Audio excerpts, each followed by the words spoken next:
Merci beaucoup. C'est un grand plaisir d'être là et d'être parmi vous pour discuter d'une question qui est certainement centrale et qui nous préoccupe énormément de nos jours.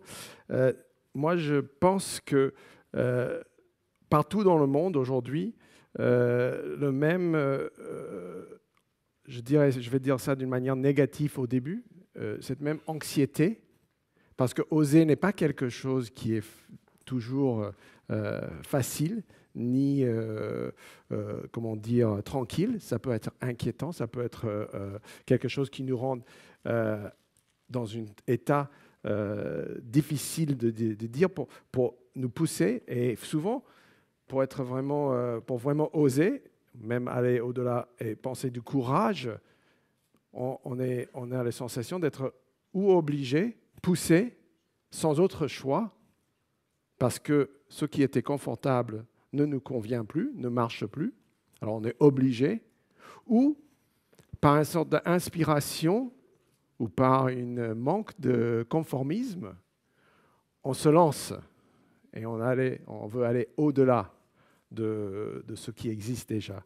Alors je pense que c'est quelque chose aujourd'hui qui est vraiment courante comme débat et discussion et comment dire, état d'âme, les états d'âme partout. Et moi, je voyage énormément, je visite Corée, l'Afrique, l'Amérique du Nord, c'est partout. Tout le monde est en train de penser à ça et de aussi réfléchir comment eux, ils peuvent innover de là où ils sont, de leur point de départ. Souvent, ils peuvent innover avec une autre manière de faire les choses. Ça veut dire, en prenant l'exemple de quelqu'un d'autre, ça c'est imitation.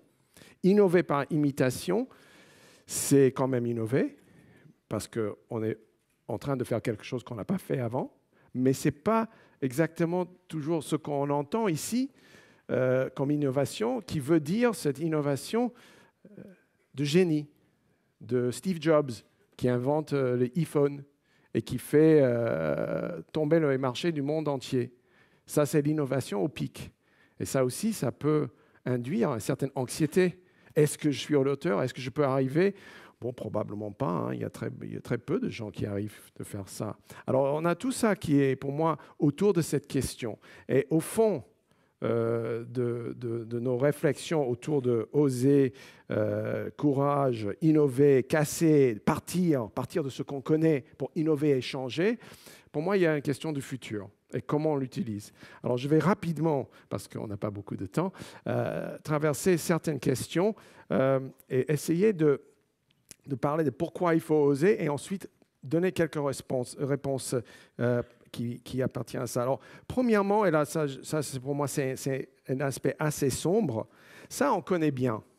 Ça, c'est une histoire qu'on connaît qui a déjà eu lieu. C'est le déclin de l'agriculture, le montée de l'industrie, une période de gloire.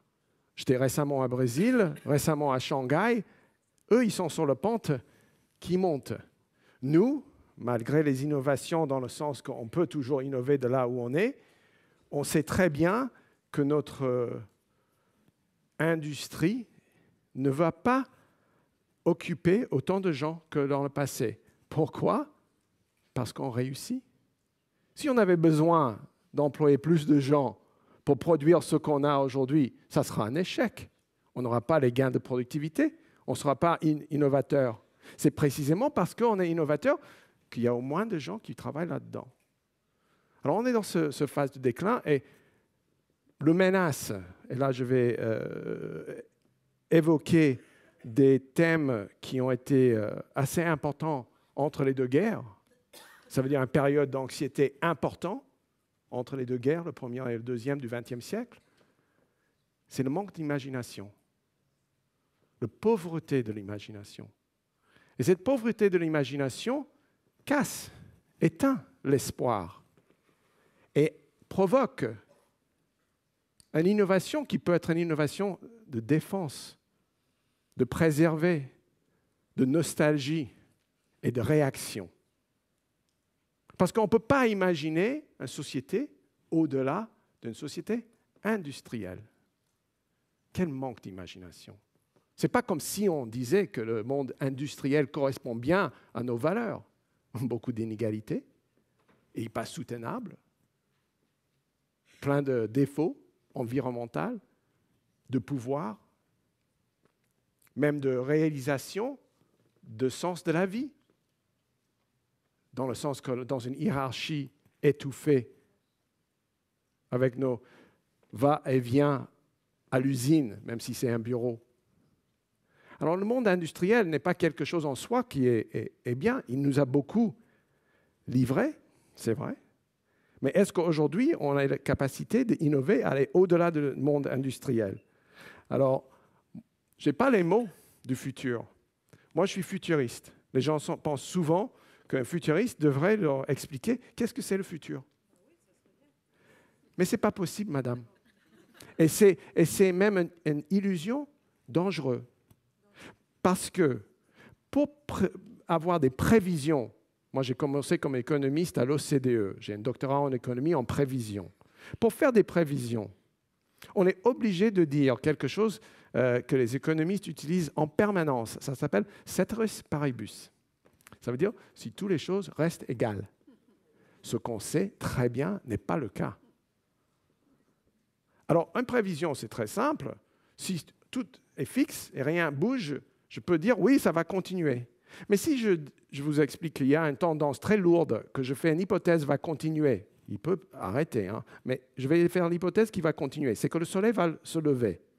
C'est une tendance lourde, hein. Il va se lever, c'est une tendance très... Mais sous ce soleil, en anglais on dit under the sun, sous le soleil, qu'est-ce qui se passe? Ben, j'en sais rien. Ça change tout le temps. Alors le fait que j'ai une tendance lourde et que je peux faire une hypothèse sur quelque chose de permanente, parce que s'il disparaît, il n'y a plus rien, ça ne m'explique pas du tout qu'est-ce qui va se passer et comment ça se passe. Alors, toutes nos tendances de dire, ça c'est une tendance chez nous, de dire « Ah voilà, je sais que ça c'est certain », ben, il faut demander « Certain à quoi et à quoi ça sert ?» On savait par exemple, dans la participation des femmes dans l'économie avant-guerre, on savait que les femmes ne participaient pas à l'économie.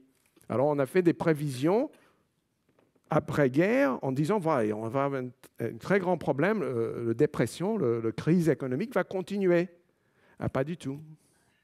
Mais il y a eu un énorme changement dans les mentalités et dans les possibilités, et les femmes ont commencé à participer. On connaissait les chiffres démographiques, mais ces chiffres démographiques ne nous ont pas livré la réponse sur comment nos sociétés complexes vont évoluer. Et l'évolution n'est pas de détermination, n'est pas de déterminisme. Alors, il faut que j'accélère un peu, mais ce que je suis en train de dire là, c'est que ces mots, artisanat, créatif, identité, ce sont les mots du futur peut-être, mais il faut les inventer. Et moi, je ne les connais pas, et on ne peut pas les connaître. Et c'est à cause de ça qu'il faut oser. Inventer, utiliser notre imagination, réfléchir un peu autrement. Alors, je vais enchaîner sur cette question-là, les deux grands changements, et je vais rapidement parler de ça, parce que pour moi, ce sont les changements dans lesquels nous, on est obligé de nager. On est obligé d'être là-dedans. Chaque époque, chaque période a ses défis, ses conditions, et pour moi, ce sont des conditions primordiales pour nous en ce moment. C'est que la façon de voir le monde est en train de changer, et la façon d'organiser le monde est en train de changer. Je vais rapidement survoler l'univers créatif, l'indétermination fondamentale, et ensuite quelque chose qui est lié à l'hétérarchie et la société apprenant. Alors, je vais essayer d'introduire quelques mots de vocabulaire, quelques concepts. Hétérarchie est un, et murmuration, et je n'ai pas une traduction pour ça, je suis désolé, mais je vais vous montrer une petite vidéo dans quelques minutes, et ça va, je pense, expliquer qu'est-ce que c'est. Alors, ces deux grands changements. Le premier, c'est cette fin de certitude. Et là, comme d'habitude, on est, dans le sens de l'histoire humaine, une compréhension scientifique, ça veut dire science pour moi, veut dire tout simplement notre manière de négocier notre relation avec la réalité. Science, ce n'est pas pour moi la vérité donnée. Ce n'est pas quelque chose qui arrive et une découverte de quelque chose déjà écrit sur les tableaux. C'est une relation que nous, on a avec la réalité. On est en train de le négocier en permanence, sur des différentes durées, certainement, sur des différents aspects qui ont des éléments et des conditions et des niveaux différents, mais quand même, c'est toujours et en permanence partie de notre négociation avec ce qui est autour de nous. Et voilà Prigogine qui nous explique « Nous pouvons maintenant inclure des probabilités dans la formulation des lois de physique fondamentale. Une fois que ceci est fait, le déterminisme newtonien échoue. Le futur n'est plus déterminé par le présent. » Je souligne la dernière phrase là parce que vous êtes tous là, plus ou moins, j'imagine, parce que vous pensez que peut-être ça peut être utile dans le futur ou quelque chose, on allait apprendre quelque chose qui va être utile demain. Mais si le présent, maintenant, le fait que vous êtes là, n'a pas un lien direct déterministe avec le futur, pourquoi on est là? Ça nous met en cause et ça trouble notre manière de voir l'instrumentalité du présent, qu'on utilise le présent avec une idée du futur qui est une idée déterministe. Alors, si on va au-delà de ça, nous assistons à l'émergence d'une science qui n'est plus limitée à des situations simplifiées, idéalisées, mais nous met en face de la complexité du monde réel. Une science qui permet à la créativité humaine de se vivre comme l'expression singulière d'une trait fondamental commun à tous les niveaux de la nature. Ça veut dire que notre créativité entre dans la nature. Dans notre univers, le fait qu'il y a des humains, et moi je considère qu'il y a beaucoup d'autres intelligences dans l'univers, mais bon, ça c'est une hypothèse, chacun son point de vue, mais cette créativité change l'univers parce qu'on devient un facteur de l'évolution de notre univers, qui est un univers qui est fondamentalement un univers d'anticipation. Il est dans le temps et il est dans l'espace. Alors ça nous emmène vers une mise en cause, je pense, assez fondamental, comme celui de Copernic et le système ptolémique. Ça, c'est le système ancien où on avait l'idée que la Terre était au milieu et le Soleil, excuse-moi pour les le, elle est là, je suis un peu anglophone et ça m'a toujours échappé un peu le et là, et alors je vais faire des erreurs, excuse-moi. Mais bon, en tout cas, ça tourne autour, le Soleil tourne autour de nous. Mais comme on sait bien, Copernic, il a expliqué que non, pas du tout, Soleil au milieu, Terre tourne autour. Qu'est-ce que ça change? Parce qu'en vérité, si on pose la question pour quelqu'un dans son champ ou quelqu'un qui se lève pour aller dans l'usine ou nous qui arrivent, mais qu'est-ce que ça peut nous changer? Où est le Soleil? Franchement, la vie continue, c'est toujours. Mais pourtant, ça change ce qu'on voit, ce qu'on imagine, ce à quoi on résiste, ce qu'on veut préserver, comment on préserve ce qu'on veut préserver, et il change les conditions de changement. Ça veut dire ces découvertes, ces changements de notre point de vue, notre manière de voir le monde autour de nous, changent ce qu'on voit et ce qu'on fait. C'est très concret à la fin. Ça a l'air très abstrait, mais finalement, si la Terre n'est pas plate, il est ronde, ça va changer comment nous, on voit ce qu'on fait et comment le monde autour de nous. Si on comprend qu'il y a une science, ça change notre manière d'agir, notre manière d'attendre. Alors, le deuxième changement, c'est un changement de société. C'est un changement de notre façon d'organiser les choses. Et là, je vais aller très vite parce qu'on a parlé beaucoup de ça. J'imagine que tout le monde a parlé de l'économie des savoirs, l'économie des connaissances, l'économie de l'information, etc. Ça fait maintenant, franchement, 30 ans qu'on y parle. Et qu'est-ce que ça veut dire? Là, je vais essayer une petite définition très rapide. C'est une augmentation en moyen quotidien de tout le monde qui est surtout liée à le savoir pourquoi. Qui suis-je? Pourquoi je fais ça? Je suis quelle sorte de parent? Je suis quelle sorte de membre de mon communauté? Je fais quoi avec les biens publics autour de moi? Je pose les questions. Je m'habille comment? Là, j'ai mis une cravate. Bon, c'est un symbole qui est entièrement social. Évidemment, vous comprenez, si je n'étais pas parmi vous, je n'aurais pas de cravate. Je fais toujours je pose des questions comment je me présente, c'est quoi mon identité? Alors, cette recherche, c'est une recherche de connaissances, c'est une production de connaissances. Et ça, pour moi, c'est l'idée d'une société apprenante. C'est difficile un peu de traduire. Mais pour aller vers le côté économique, comme je vous avais dit, j'étais à l'OCDE, je suis économiste par formation, je vous parlais de la richesse. Parce qu'au fond, il y a une certaine inquiétude, on l'a déjà entendu, qu'est-ce qu'on va faire avec nos usines du passé? Ça veut dire comment on va rester riche. On veut rester riche, on veut être capable de se nourrir, de s'habiller, etc. Ça, c'est très important. Alors, comment on va le faire? Alors, on sait très bien qu'on l'a fait comme ça, dans le passé. On a fait ça avec les tâches prévisibles et l'autorité imposée. Aujourd'hui, on commence à parler des équipes autonomes, l'acheteur averti, et on commence aussi à parler de le prochain, le futur consommateur, producteur de cybercréative et l'artiste et la créativité banale. Je veux poser 2 secondes sur le problème des concepts qui nous limitent dans notre imagination. Et voilà, je veux parler un peu de si moi je voulais, et ça c'est un terme, ça revient partout. J'ai vu récemment, il y a une conférence à Bruxelles, la commission, il y a une conférence en Angleterre, encore une autre. Moi j'ai mené une conférence sur ce sujet il y a 5 ans, encore à Londres. C'est le personnaliser.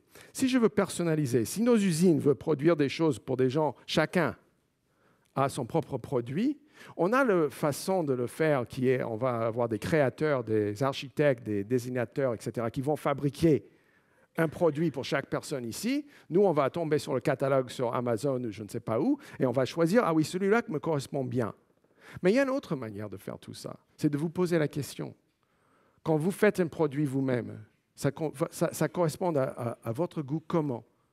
Bon, là, on a beaucoup de défis, de capacité de créer, de capacité d'échanger, de capacité de se réunir pour produire ensemble.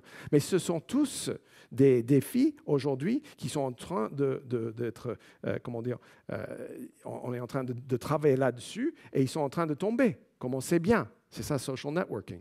C'est ça, les réseaux sociaux. Alors, si on pense comme ça, il y a un changement qui est très profond d'une certaine manière.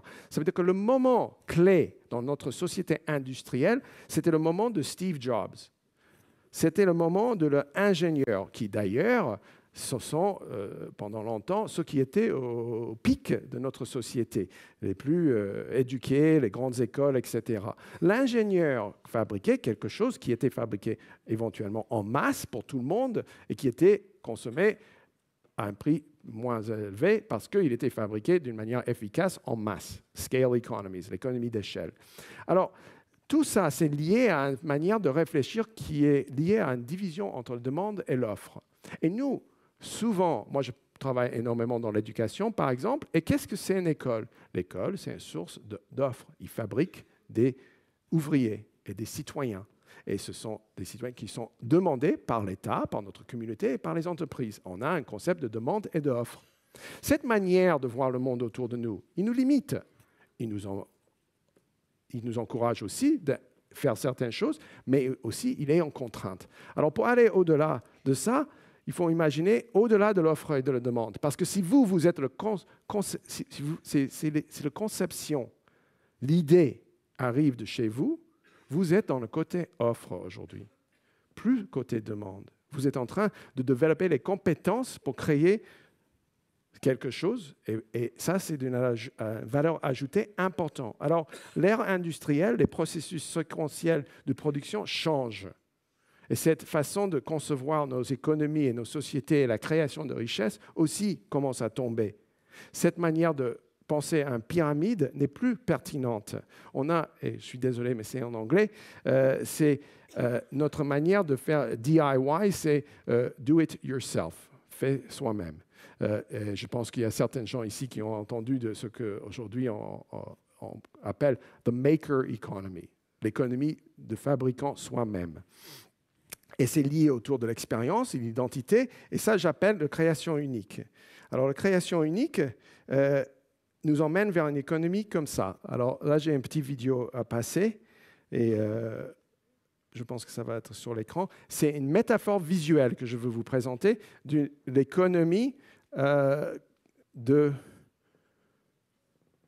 les relations fluides. L'économie qui n'est pas une économie de création en masse ou d'échelle. C'est une économie de création unique. Alors ça, c'est 300 000 oiseaux. Et vous voyez, je pense assez bien qu'il n'y a pas de centre, il n'y a pas de haut et bas, d'une certaine manière. C'est fluide, c'est en permanence en train de changer et se diffuser. Et ça casse notre système hiérarchique, notre manière de voir le monde comme ça doit être organisé pour le commande et le contrôle. Il faut remarquer, et il y a un aspect très important lié à ça, ce n'est pas très compliqué. L'algorithme, ça veut dire le moyen que ces oiseaux sont capables de faire ce qu'on vient de voir, c'est quelque chose d'assez simple. Dans la mesure qu'ils vont à droite ou à gauche, selon ce qui se passe de l'un et l'autre, ils ont leur propre initiative et ça vole et ils jouent. Mais les conditions requises pour que ça se passe, ça, ce n'est pas quelque chose de simple. Ça, c'est complexe. Complexe, pas dans le sens compliqué du mot. Et là, je prends mon petit chapeau de professeur de temps en temps. Compliqué et complexité ne sont pas les mêmes choses, malgré le fait que souvent on fait un amalgame. Complexité, c'est comment les oiseaux ont des yeux, des ailes. Et qui a décidé parmi ces oiseaux en disant, voilà, on va faire cette action qui s'appelle la murmuration en anglais. On va faire ce truc avant de se coucher. Personne n'a dit ça. Il n'y a pas eu un chef, ni un politicien, ni un technocrate, ni un énarque. Personne. Ils ont fait ça par l'évolution, par la complexité en soi, son développement. Alors, voilà les termes. Ça, c'est YouTube, vous pouvez le retrouver. Le vol des éternaux. Imaginez des nuages de création unique, flux de collaboration et d'expérience. Murmuration, c'est communauté fluide, durée variable, ouverte et hétérogène, hétérarchique, non hiérarchique, production de sens. Alors, je pose 2 secondes sur le mot hétérarchique. Évidemment, c'est l'antonyme, l'opposé de hiérarchique. C'est un mot qu'on ne connaît pas très bien parce qu'on a passé quelques siècles à maîtriser comment faire des choses d'une façon hiérarchique. Mais l'hiérarchie de pauvreté et de richesse, alors quelqu'un qui est pauvre, quelqu'un qui est riche, ça c'est une échelle hiérarchique. On comprend bien qu'il y a quelqu'un en bas, quelqu'un en haut. Très bien. Mais leur bonheur... Là, je vais dire, ah oui, le bonheur de quelqu'un pauvre est beaucoup supérieur au bonheur de quelqu'un riche. Le bonheur de monsieur là est beaucoup mieux que le bonheur de cette madame là. Non, on ne peut pas dire ça. Alors, les choses hétérarchiques, non hiérarchiques, sont parmi nous tout le temps et partout. Mais on a très peu d'expérience à organiser notre monde autour de ce concept-là. Mais, dans un sens de création unique, ce que je créais pour moi, parce que ça donne de valeur à moi-même et ce que je fais dans ma vie, ça a une valeur pour moi. Je m'en fous si ça n'a pas de valeur pour quelqu'un d'autre. C'est mon apprentissage, c'est mon identité. Alors, voilà, je vais terminer. Comment oser? Augmenter notre capacité d'embrasser l'incertitude. Changer les conditions de changement. Pour moi, ça, c'est fondamentalement une question de changer aujourd'hui notre manière de penser changement, penser futur. Voilà, je vais présenter 3 catégories de changements qui sont, pour moi, très utiles. Là, on a ce qu'on fait en termes de substitution, qu'on remplace quelque chose direct. Alors, le policier qui est à l'intersection d'un carrefour, il peut être remplacé par les feux. Ça, c'est substitution. Complémentarité, c'est quand, par exemple, le téléphone a été inventé, on a eu une certaine crainte que les gens n'allaient pas se voir, ils n'allaient pas se faire face à face. Et on n'allait plus voir grand-mère, parce qu'on allait dire « Ah bonjour grand-mère, tout va bien? Ok, très bien, ciao. » Non, en fait, ça n'a pas passé comme ça du tout. En fait, on a utilisé le téléphone pour dire « Mais grand-mère, est-ce que vous êtes là? Est-ce qu'on pouvait venir vous voir ?» Et en fait, il y a eu une complémentarité entre les deux. Alors ça, c'est une autre façon de changer. Et finalement, on a l'émergence. Et l'émergence, c'est par exemple la voiture de Henry Ford, le Model T, qui était évidemment le résultat de beaucoup de changements et innovations, mais qui a finalement donné la possibilité de l'émergence de ça. Mais ils n'ont pas su. Ce n'est pas ça qu'ils avaient en tête quand la voiture sur la chaîne de production, comment on dit ça, taylorienne, etc., en série, merci madame, à développer. Alors, utiliser le futur pour tirer part de la complexité, je veux vous souligner qu'on peut commencer à comprendre qu'il y a des différentes sortes de changements. Ce sont des changements qui sont intérieurs à nos systèmes, endogènes, et ceux qui sont extérieurs et émergents, qu'il y a de nouveautés. Il y a un philosophe, Henri Bergson, que j'admire beaucoup et que j'utilise beaucoup. Lui, il a parlé de notre univers plein d'émergence et de nouveautés, des choses qui sont créatives, qu'on ne pouvait pas connaître d'avance. Par définition, ce sont des choses qui ne sont pas, on ne peut pas inventer. Il faut attendre qu'ils arrivent. Et ça veut dire que nous, on a besoin d'une certaine spontanéité, une capacité d'improvisation. Mais pour improviser avec des idées, des concepts et des systèmes qui ne sont pas connus d'avance, qui n'entrent pas dans nos systèmes de compréhension, où on n'a pas même les mots pour ces nouveautés, il faut qu'on peut oser, qu'on peut casser, qu'on peut inventer, qu'on peut jouer.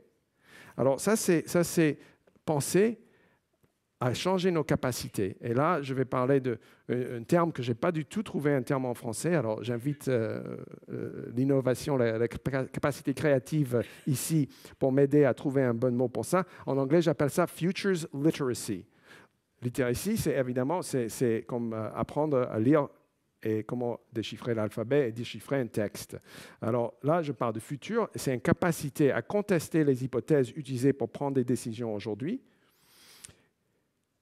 et explorer systématiquement les possibilités du monde qui nous entoure grâce à une maîtrise des techniques rigoureuses de l'anticipation. Alors finalement, tout ce que je peux vous dire, parce que je n'ai pas le temps, c'est qu'on est aujourd'hui face à un défi, un peu comme le défi de faire de notre pays, nos citoyens et tout le monde littrés, c'est ça, de leur donner la capacité de lire. On est face à un défi un peu équivalent. Comment on peut équiper tout le monde avec une plus grande sophistication, une plus grande capacité d'anticiper et ne pas tomber dans une piège, et là on a une autre discussion à avoir, sur le piège de planification, le piège de déterminisme qui fait partie évidemment de ce qu'on fait et qui reste important, mais qui est très partiel et qui en fait, si on reste enfermé dans cette idée de planification, on est privé de la plus grande ressource de notre univers, selon moi,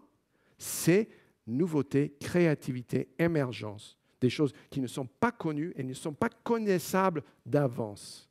Et comme ça, on peut vraiment profiter de cet mystère magnifique qui est notre univers créatif. Alors, excuse-moi, pour terminer, je vais citer un philosophe français. Nous sommes encore aveugles au problème de la complexité. Cet aveuglement fait partie de notre barbarie. Il nous fait comprendre que nous sommes toujours dans l'ère barbare des idées. Nous sommes toujours dans la préhistoire de l'esprit humain.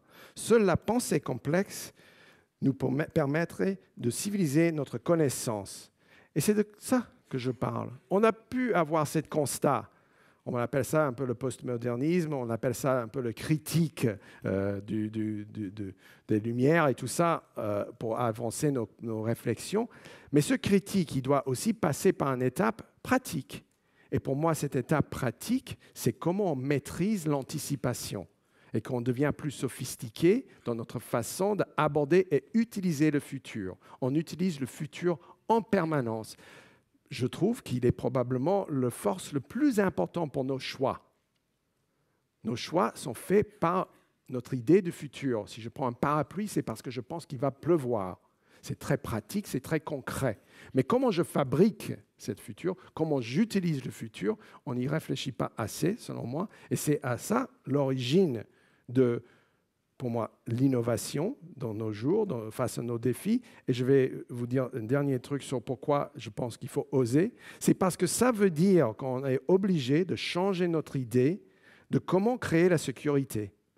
Aujourd'hui, l'ennemi est l'incertitude.